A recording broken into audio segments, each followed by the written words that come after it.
Lewis Henderson, the Sankofa Lady, thanking you for coming back for the next part of the Inner Genius training. As a visionary, as a person who is a heart-centered woman, a purpose-centered entrepreneur, a conscious creative, a healer, a teacher, you have important work to do in the world in which we live. I want to thank you for everything that you have done and that you are doing to bring your genius to live in the universe. It really takes everybody sharing their gifts and sharing their talents.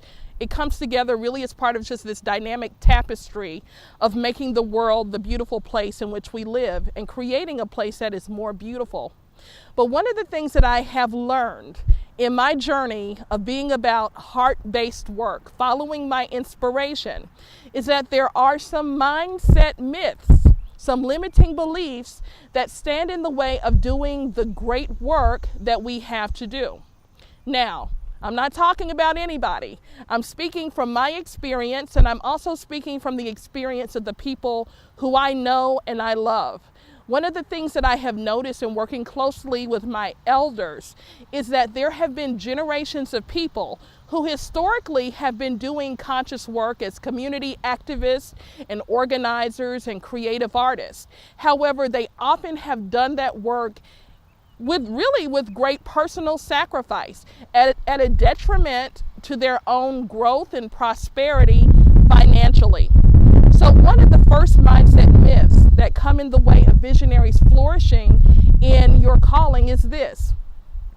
We somehow believe that to be down for the cause means we have to be down on our luck. I'm going to say that again. To be down for the cause does not mean you have to be down on your luck. We live in the United States of America, and in fact, we live on planet Earth. And money is an essential resource that we need in order to do the work that we have to do. It's important for our families, it's important for our communities, and it's also important so that we are able to invest in the work ourselves so that we can continue doing it. In working closely with those elders who I mentioned, the people who I love and who just have contributed so much to communities in New Orleans and beyond, I have observed that these people who wake up early in the morning and they stay up late at night teaching children, organizing campaigns, leading rallies, building organizations, building movements, also struggled with real financial troubles like not being able to pay mortgages and not being able to pay rent, having difficulty around those things, sometimes never even owning a vehicle.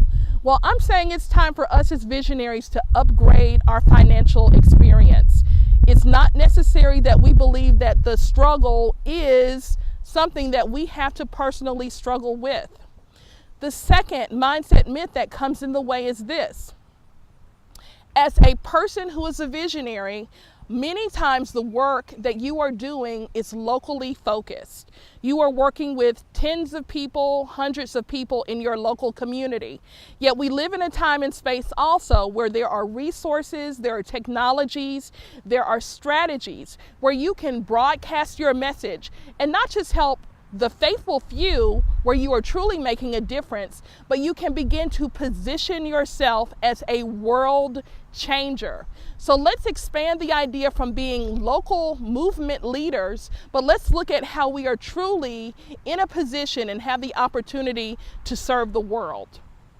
The third mindset belief, or the mindset myth that comes into play for visionaries, is thinking that we have to continue to clock in and clock out on a job. Now, I'm a person who has worked in every way that you can imagine. I've been employed by other people and other organizations. I've done freelance work, I've done consulting work, I've led my own initiatives, I've worked as an entrepreneur. And absolutely, to have a 9-to-5 is honorable. Yet as a visionary, when we are tied to that job, what we find is that there often is a challenge for us to have the time and the energy to develop the work and develop the projects that are so meaningful and so important to us. So I want to share with you that the new job really is creating your own job. The new job is creating your own job. If you're already entrepreneurial, I want to say thumbs up, and I want you to continue to be successful on that path. I know very personally that there is often a transitional period while you are working with others and you're building your business. Yet, the benefit that comes with starting your own venture is you're able to generate multiple streams of income. And so rather than just having one stream that may dry up or that may slow down, having multiple streams of income means, again, you're able to begin to create more stability for your life, for your family, and for the work that you're called to do. So, with the mindset myths just really very squarely being put on the table, please join me for the webinar where we get into the solutions.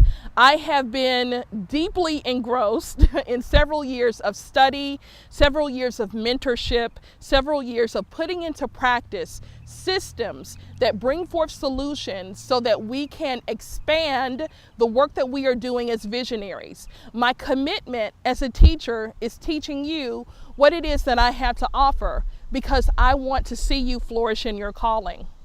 So I'm looking forward to seeing you at the webinar. And furthermore, I'm asking for your help. Will you please spread the word about the Inner Genius training? Will you let those friends and those brothers and sisters and colleagues and fellow organizers and team members who you know who would benefit from shedding those limiting beliefs and thinking about a more expansive way of doing the work that they're called to do, would you please direct them to this webpage as well? Again, this is Leia Lewis Henderson. I am the Sankofa Lady, and I want you to know that that big idea you have, that idea you think about all the time, it can change your life.